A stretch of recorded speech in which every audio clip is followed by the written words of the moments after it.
Em instantes, daremos início a mais uma entrevista do canal de podcast O Marqueteiro. Você pode acompanhar também esta entrevista pelas principais plataformas de podcast. Seja bem-vindo, seja bem-vinda. Você está no canal de podcast O Marqueteiro. O tema de hoje é os desafios do direito esportivo no Brasil e a atuação das federações esportivas.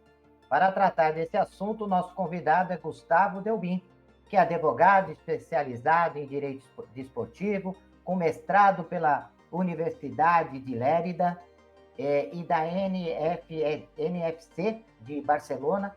Atua como vice-presidente da Federação Paulista de Futebol, membro do Conselho Fiscal do Comitê Paralímpico Brasileiro, coordenador da Revista Brasileira do Direito Desportivo e conselheiro e ex-presidente do IBDD, Instituto Brasileiro do Direito Desportivo. Suas especializações incluem justiça desportiva, projetos esportivos, legislação esportiva, gestão desportiva de clubes e associações esportivas, além de contencioso civil e trabalhista relacionado ao esporte. Gustavo, consegui cobrir todo o leque de atividades que você realiza? Professor, obrigado. Muito obrigado pelo convite desde o início. É sempre uma honra e um prazer falar de direito desportivo, falar um pouquinho de gestão desportiva. É aquilo que me ocupa há mais de 20 anos. Minha formação, como dito, é como advogado, formação jurídica, mas de 7 anos para cá eu estou como vice-presidente da Federação Paulista de Futebol, na área de registro, transferência, licenciamento e filiação. Então, muito mais ocupado hoje na gestão do que propriamente na parte jurídica, apesar de continuar fazendo parte da comissão jurídica aqui. Mas é um grande prazer poder falar sobre isso, falar para você, falar para os alunos, falar para os nossos ouvintes aí. Ô, Gustavo, quais são os principais desafios do direito desportivo no Brasil? Que não devem ser poucos, né? E como eles estão impactando nas federações esportivas, né, de uma maneira geral, não só a Federação Paulista? Eu posso te dizer já de cara que, sim, os desafios são grandes para qualquer uma das áreas do esporte, né?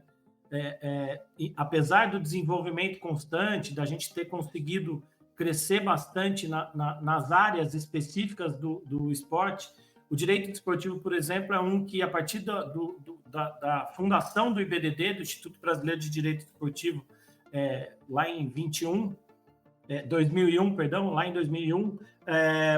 a gente consegue ter muito mais profissionais especializados na área. Então, antes disso, eu me formei na faculdade em 97. Então, quando eu saí da faculdade, não existia sequer pós-graduação em Direito Desportivo. Existiam, óbvio, alguns mestres já, Álvaro Melo Filho, Valé de Perry, Marcílio Krieger, que eram referências para a gente, mas você sabe, tanto quanto eu, que antigamente era ou você achava o livro para comprar e ler, ou você não tinha propriamente onde estudar.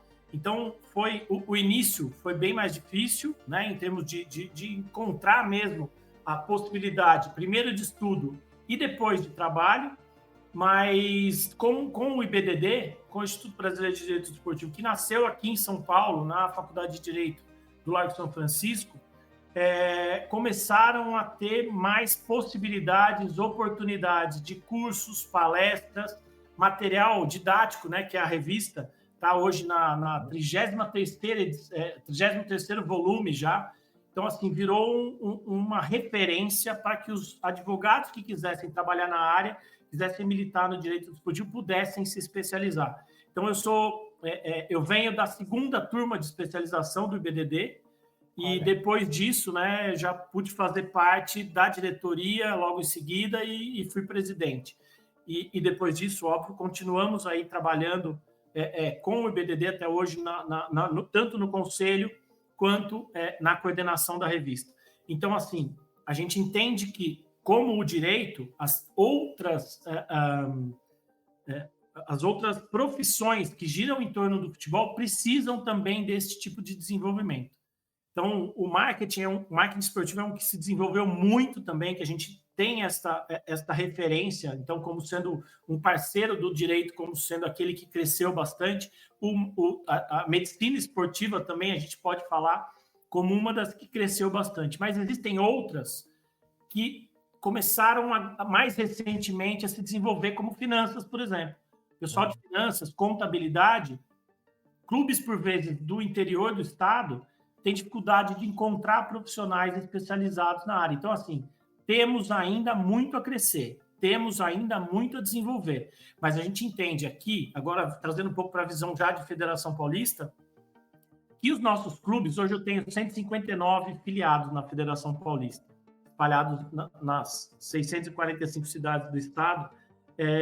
Não é uma quantia grande em relação ao número de cidades, a gente gostaria de chegar em tudo quanto é local do estado de São Paulo, mas a gente entende que não é tão fácil assim para desenvolver o futebol profissional. Mas o que a gente sempre fala é que é muito importante que os clubes tenham bons profissionais para atuar e ajudar nessa gestão. Então, o direito, o marketing e a medicina, a gente vê que desponta no esporte, mas as outras profissões ainda não têm a especialidade necessária para trabalhar. E antigamente, né, já que você tocou no assunto, nós víamos muito a intervenção do direito no que dizia respeito a contratos, né, de jogadores com os clubes, e que hoje isso abrange outras questões, né, porque não está só o contrato com o jogador, mas tem contratos com patrocinadores, e os patrocinadores, desde um patrocinador de campeonato, de um time específico, questões relativas a essas discussões hoje sobre racismo e vários processos que estão sendo encaminhados nesse sentido. Enfim, a atividade ela é muito grande e abrangente, né? Não se restringe a uma análise de contrato, uma verificação de contrato ou quebra de contrato. Isso é bem amplo. E a Federação Paulista, uma curiosidade que eu tenho, Gustavo, é porque é uma federação que muitas pessoas pensam que só tem uma atuação na época do Campeonato Paulista, ou seja, sim. Poxa, terminou o Campeonato Paulista, fecha as portas só o ano que vem. E não é verdade. A federação tem uma atividade extremamente ativa nesse processo, defendendo os interesses dos clubes relacionados ao estado de São Paulo, é isso? Não, totalmente. Mas é um pensamento mesmo comum de se pensar que a gente trabalha muito no primeiro trimestre e depois a situação acalma, mas quando é muito pelo contrário, né? Nós temos aqui na federação são mais de 4.000 jogos por ano, nós temos 20 competições aqui nossas locais, então entre os campeonatos paulista, masculino e feminino, desde o sub-11 até o profissional, então sub-11, sub-12, sub-13, sub-14, sub-15, sub-17, sub-20, sub-23 e profissional. O feminino ainda não tem todas as categorias, mas já tem festivais 14 e o sub-15, o sub-17 e o profissional. Então, assim, são muitas competições, além de organizar. A federação é quem organiza todas as competições que acontecem no futebol no estado de São Paulo. Então, não interessa se é competição da CBF, competição da Conmebol, o que acontece no estado de São Paulo, e até FIFA, eventualmente, quando tiver algum amistoso, alguma partida aqui, ou até de eliminatórias, que é realizada no estado de São Paulo, é responsabilidade da federação tratar desse jogo, né? Cuidar desse jogo. Então, assim, a gente tem trabalho o ano inteiro, eu faço a parte de registros aqui e transferências de atletas. Cada campeonato que começa o mesmo trabalho, então a quantidade até maior, a gente pode dizer, do que o Campeonato Paulista, que tem os 16 clubes, né? O Campeonato Paulista da Série A1, o Paulistão tem 16 clubes. O Campeonato da Série B tem 36. O Campeonato Sub-20 tem mais de 70.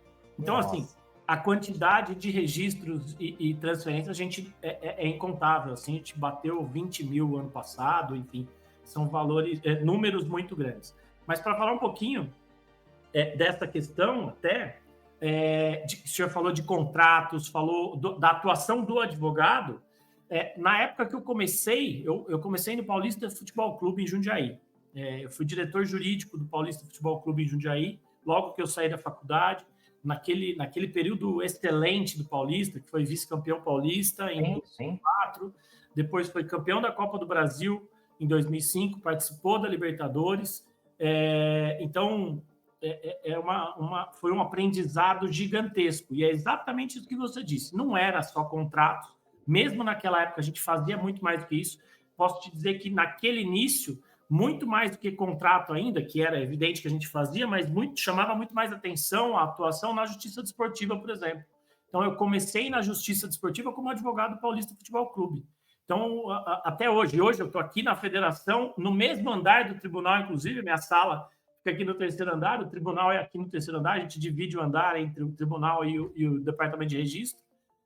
Então, assim, hoje o tribunal está aqui do meu lado, eu ajudo na parte administrativa do tribunal, mas no meu começo, efetivamente, de trabalho, foi aqui sendo advogado do Paulista Futebol Clube. Então, traz uma carga emocional e bastante interessante com relação a isso. E também, então, falando, né, atuação com contratos, que são de todas as formas mesmo. Hoje, então, mais ainda, um contrato de imagem daquela época do Paulista Futebol Clube tinha 4 laudas, a gente fazia uma previsão qualquer, tinha pouca até lei, a lei só foi mudar em 2015, né, para falar do direito de imagem. A gente tinha que tentar fazer e ir melhorando aos poucos. Hoje, um contrato de imagem tem 20 páginas, 30 páginas, 100 páginas, porque você tem que efetivamente fazer todas as previsões e possibilidades daquele atleta com o clube que ele está vinculado.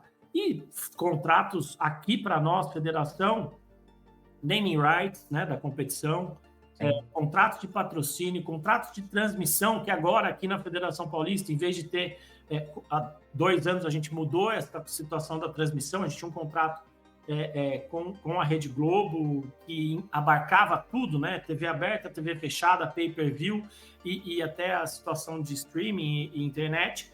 Hoje nós temos 5 contratos diferentes.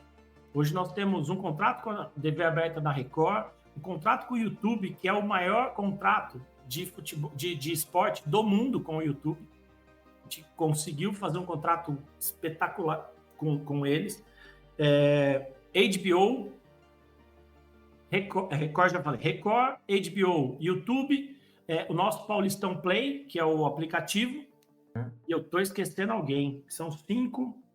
E Premiere. A Globo ainda tem como Premiere. Então, o Paulistão conseguiu 5 contratos diferentes de transmissão, abriu muitas oportunidades, passamos a entregar para o clube a edição pronta, né? As imagens, para o clube não, perdão, para as emissoras, as imagens são todas produzidas aqui na federação e transmitidas igualmente para todos.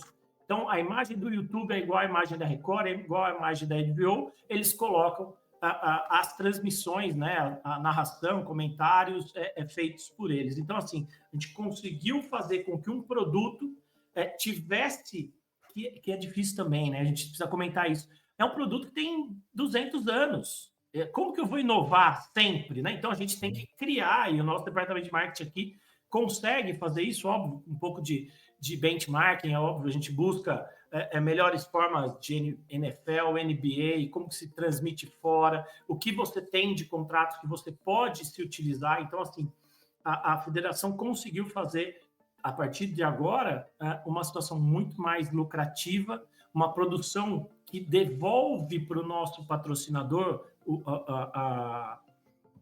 nosso naming rights, ele efetivamente é falado. O Paulistão se cresce, se fala isso na transmissão.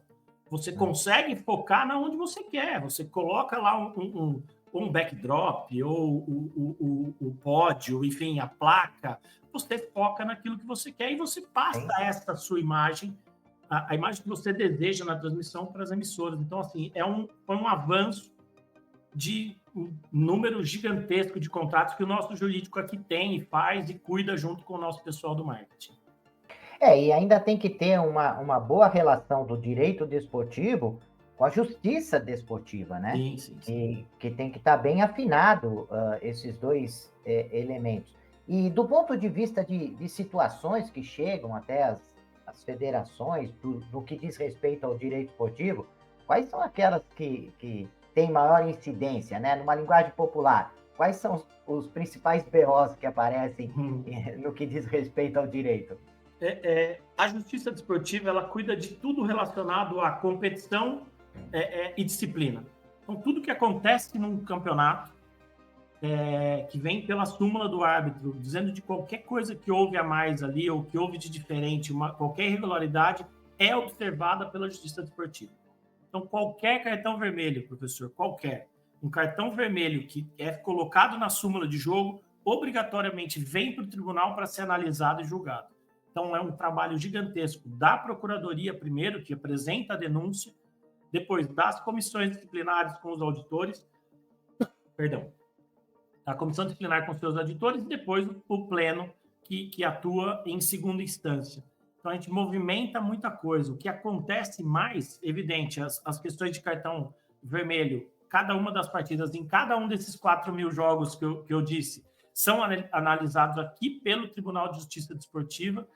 Os números devem estar beirando, posso estar enganado, mas deve ser em torno de 500 processos por ano. Então, assim, eles têm que analisar as 4.000 súmulas, né, que vêm do Departamento de Competição para cá, e eles acabam se ocupando dessas questões.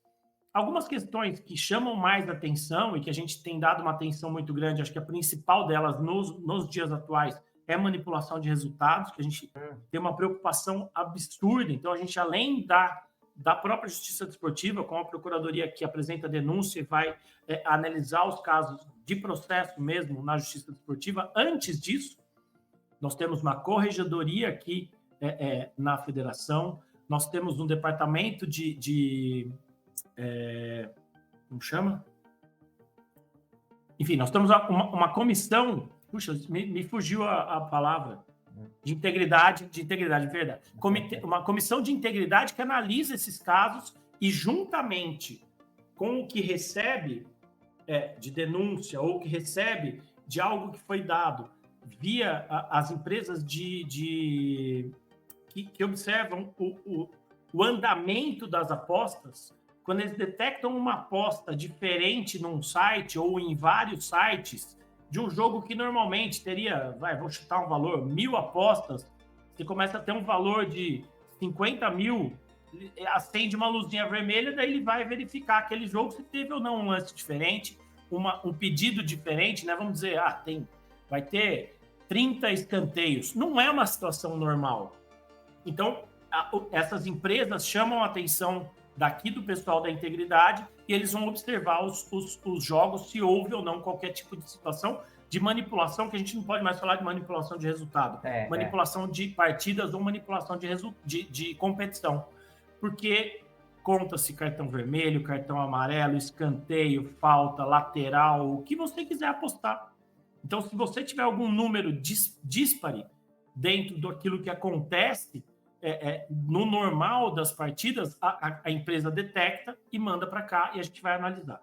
A partir dessa análise que é feita ali na comissão, se manda para delegacia, né, para a Polícia Civil e para o Ministério Público. Então, o jurídico acompanha isso com Polícia Civil e Ministério Público. E aqui, em paralelo, a Justiça Desportiva já começa a atuar principalmente em questões que envolvam as pessoas diretas. Então, atletas, treinadores, comissão técnica, qualquer tipo de gestor, enfim, qualquer um deles que esteja ligado diretamente à partida. Os outros, né, os apostadores, os aliciadores, essas coisas, daí não fica na Justiça Desportiva e acompanha-se isso com a polícia e com a Procuradoria, com o Ministério Público. Então, assim, é um trabalho que a gente tem investido muito, porque se a gente pede a questão da situação aleatória do resultado da partida que tenha qualquer tipo de fraude ou qualquer tipo de manipulação, a gente perde o futebol. Então, aquilo que eu falei, que eu tenho um produto de 200 anos e que eu tenho que me reinventar sempre, a preocupação que acendeu a luz vermelha para a gente é justamente essa. Se eu deixar com que manipuladores consigam mexer na competição, eu tenho uma competição desacreditada, daí vai ter que ninguém que vai querer patrocinar, não vai querer ninguém transmitir, ninguém vai querer assistir. Né? O grande legal, a grande sacada do esporte é justamente a situação do resultado aleatório, daquilo que você torce para que o melhor vença, mas no futebol especialmente, nem é o melhor sempre que vence. A gente tem resultados diferentes e é aí que está a parte legal do nosso produto. A parte que atrai, né? E as pessoas desconfiam mesmo, né, Gustavo? Mesmo porque em determinado momento da história do futebol surgiram as malas, né? Malas pretas, malas azuis, malas brancas. Mala branca e preta. E essas malas, de certa forma, era uma forma de você tentar manipular um resultado, né? E isso meio que deixou banalizado. Isso virou algo como se fosse extremamente normal. E o Brasil tem um pouco essa tendência, né, de pegar coisas que são questionáveis eticamente, legalmente, e se tornar algo extremamente comum, corriqueiro. E então acho que esse é o cuidado que a federação e, enfim, as federações estão tendo com relação a esse resultado, de virar também algo extremamente corriqueiro, banal, que essas coisas aconteçam, né? Foi até bacana você ter trazido os dois termos, né, a mala branca e a mala preta, que era na época que eu era procurador do STJD do futebol no Rio, na CBF.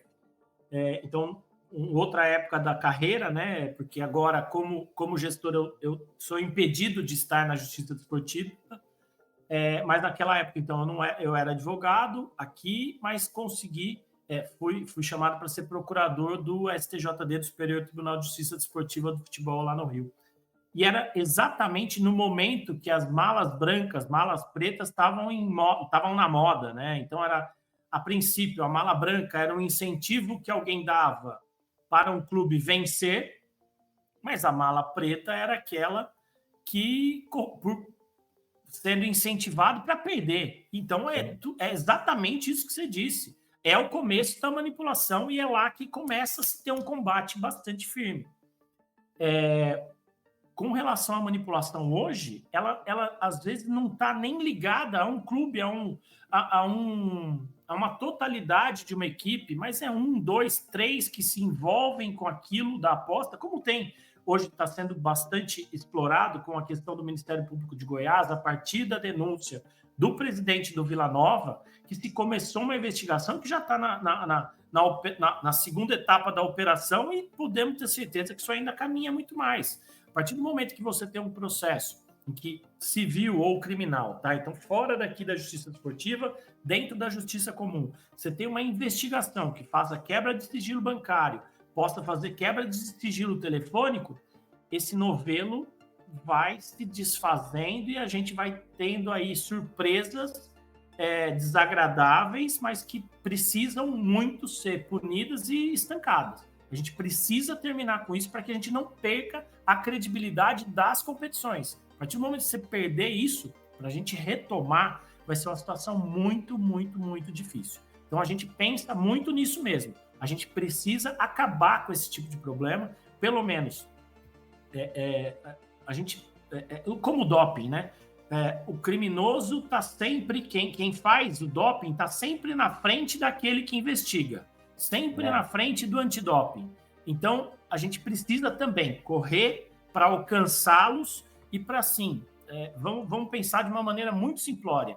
Se aqui no estado de São Paulo a gente tem empresa contratada, a gente tem comitê de integridade, a gente tem corregedoria, a gente tem polícia civil trabalhando junto, Ministério Público trabalhando junto, justiça desportiva atuante com punições fortes, o cara vai escolher ir para outro lugar. Então, eu não tenho na minha cabeça que eu vou acabar com isso de vez. Mas eu tenho na minha cabeça que aqui é necessário que isso diminua muito. Então, a ideia é dificultar o máximo possível, punir com o máximo de punição possível aqueles que façam qualquer tipo de coisa nesse sentido. Então, assim, para pelo menos, na hora que o cara for escolher, ele não vai escolher correr de carro na avenida que está com radar, né? Ele vai na onde não tem. Então, a gente precisa fazer com que aqui não seja um lugar que eles tenham trabalho tranquilo. A gente quer dificultar o máximo possível para defender as nossas competições sempre. E nós não podemos esquecer que o esporte não é uma situação à parte, ele é um extrato da sociedade, né? A sociedade Totalmente. compõe esse tipo de pessoas que se corrompem, e aí é claro que o esporte não é ele que alimenta essas questões, ele é fruto dessas questões, né? Quer dizer, ele acaba recebendo tudo isso que está acontecendo com a sociedade, intolerância, corrupção, né? A gente vê todo dia alguém enganando o outro no WhatsApp, Sim. e isso vem para o esporte, ou seja, o esporte acaba sendo vítima, né, dessas questões. E ainda bem que tem federações com pessoas sérias, competentes, que podem controlar isso, pelo menos ser um ambiente dentro do que é possível ser controlado. E a questão do VAR ampliou essa demanda ou o VAR veio colaborar e facilitar o trabalho do direito desportivo? Até te convido, caso tenha a possibilidade, de vir até a federação, porque aqui nós conseguimos fazer no quinto andar aqui as salas de VAR, então a gente consegue fazer centralizado com as equipes de arbitragem, são mais de 500 entre árbitros e auxiliares e VARs aqui da Federação Paulista, né, que estão aqui à disposição para atuar nas nossas competições, 500 pessoas, e que ajudou muito em muitas questões do futebol. O nosso VAR esse ano, na competição do Campeonato Paulista, teve o valor médio de interrupção em partidas em termos de tempo, foi menor do que a média da Copa do Mundo. Então, assim, tem evoluído bastante e São Paulo tem uma tradição de formar grandes árbitros e que atuam, árbitros e auxiliares que atuam no Brasil todo. E no VAR da mesma forma. A gente tem uma comissão que desenvolve as questões relacionadas ao VAR, é evidente, formadas por árbitros, ex-árbitros e também por profissionais como advogados, administradores, professores de educação física, para fazer com que a questão seja cada vez mais humanizada, né? Não pode ser só um mecânico automático ali para falar o que fazer, mas de conseguir também ali no VAR auxiliar na questão até subjetiva, na questão de auxiliar o árbitro de campo a tomar as melhores decisões, as decisões acertadas. Então, a gente tem feito aqui, com relação ao VAR, uma evolução também bastante grande. No Campeonato Paulista, voltando a dizer, a gente tem a competência do Campeonato Paulista aqui, ligada diretamente a nós, dos campeonatos, né, de todos eles, e a gente tem tido bons resultados, excelentes resultados, inclusive com relação a reclamações de partida, tudo que diminui bastante. Então, eu penso que isso é uma evolução constante, é novo, não é novo só para nós que assistimos, né? Não só para o torcedor, mas é novo para os profissionais que estão atuando também. Então, eu entendo que isso é algo que vai ter uma evolução ainda melhor, maior, e que vai ficar ainda mais rápido, mais moderno e que consiga dar ao torcedor a segurança de que aquilo das decisões que estão sendo tomadas são as decisões acertadas. Gustavo, nós chegamos ao final da nossa entrevista, né? Passa muito rápido, são assuntos de interesse. Queria que você deixasse para os nossos ouvintes, principalmente para os alunos de Direito da PUC de São Paulo, que sempre se interessam bastante nessa área do direito esportivo, uma mensagem para eles, né? Em termos de preparação, né? De caminho para quem quer seguir essa área do direito desportivo, o que é necessário, algum tipo de perfil, de competência mais específica, e deixar o espaço para você colocar os seus contatos, se você tem alguma rede social que gostaria de deixar para os nossos ouvintes, né? Então, o espaço está contigo, Gustavo. Que legal, vamos lá. Bom, primeiro, para os alunos, a gente pode falar que já pensem que é uma área fechada, que é o que se fala muito, não, o direito esportivo é fechado, são sempre os mesmos advogados, não, o direito esportivo cresceu demais, qualquer associação de bairro, esportiva de bairro, precisa de um advogado para fazer um projeto de lei de incentivo ao esporte. Então, nós temos lei de incentivo ao esporte em São Paulo, lei de incentivo ao esporte federal, algumas cidades têm leis de incentivo. Então, o advogado precisa estar presente desde esta associação de bairro a todos os clubes de todas as modalidades que existem. Então, assim, a gente precisa pensar, o cara que ele vai ser piloto de avião, ele vai ter que começar pilotando aviões menores. Então, no direito desportivo, não adianta o cara que não, eu quero ser advogado do São Paulo, eu quero ser advogado do Palmeiras, do Corinthians, do Santos. Pode ser que seja, mas ele vai iniciar trabalhando como eu fiz no Paulista Futebol Clube em Jundiaí. Né? E, aliás, trabalho não, né, professor? Trabalho não, porque eu não era remunerado, eu era diretor institucional, então eu não tinha salário, mas enfim, tinha a grande escola que eu tive ali, a grande experiência que eu adquiri a partir daquele trabalho que a gente fez. Então, com essas questões, você adquire conhecimento, você adquire experiência e consegue conhecer pessoas, fazer um network, começa a participar. Hoje nós temos tantos podcasts, tantas oportunidades de palestras online, de cursos online. Aqueles que se interessam conseguem ter o conhecimento da área de uma forma até muito mais simples, né, de frente para o computador. Então, assim, o que eu posso dizer é não desistam nunca e não caiam nesse golpe de que é difícil entrar. Todo clube de futebol, todo clube de esporte precisa de um advogado.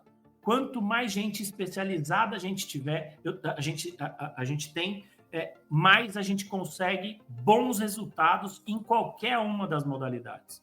Então, a minha atuação lá do Paralímpico, por exemplo, eu comecei em 2008. Eu era advogado do Paralímpico lá em 2008, quando eu entrei no escritório aqui em São Paulo, no Felsberg.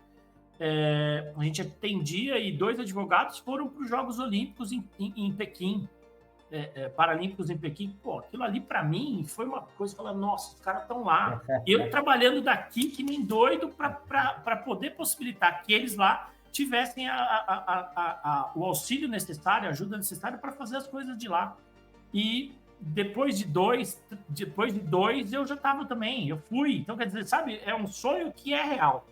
É uma possibilidade real. Então, lute por isso, vá atrás. Tem modalidades olímpicas, paralímpicas. Hoje, as radicais são fantásticas, né? Se a gente pensar em surf olímpico, em skate olímpico. Quando que eu pensava nisso quando eu era menino? Não tinha essa ideia, né? Então, assim, as oportunidades são infinitas, de verdade. Então, para os alunos, eu digo, estudem, procurem aprender com as pessoas que podem te passar experiência, busquem oportunidades. A justiça desportiva, por exemplo, existe em todas as modalidades, obrigatoriamente pela Constituição.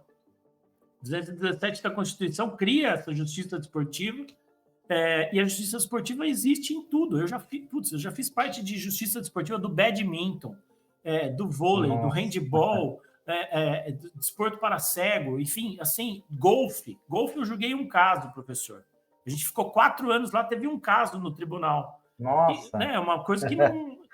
No tênis, enfim, em qualquer modalidade, necessariamente tem que ter essa justiça esportiva. Então, vá buscar as federações, vá buscar as confederações, as ligas, que são grandes possibilidades abertas de trabalho para os alunos que estão interessados na área.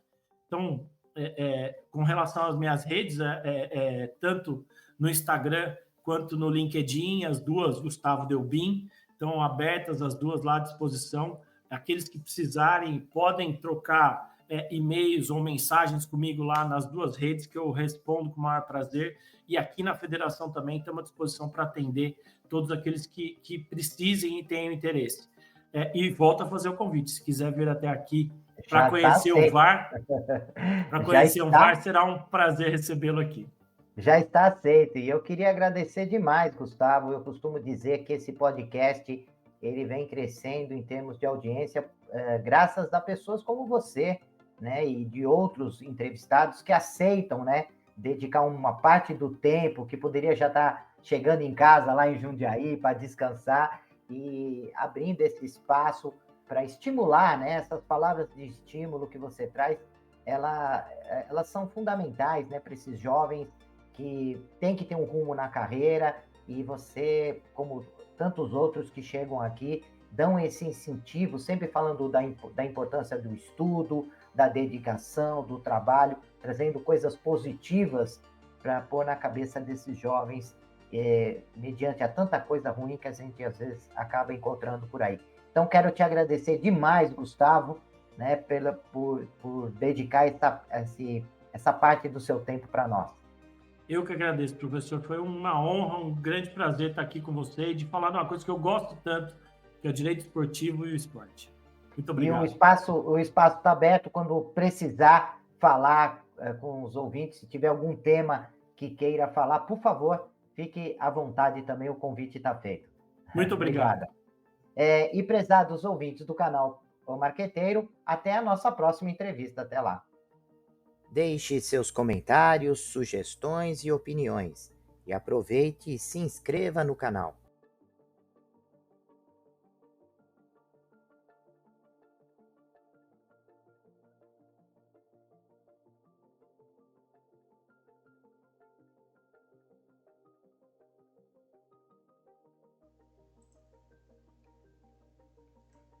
Olá, profissionais de marketing e gestão, estudantes e empreendedores.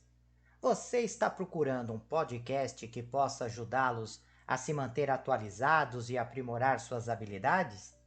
Então vocês precisam ouvir o podcast O Marqueteiro.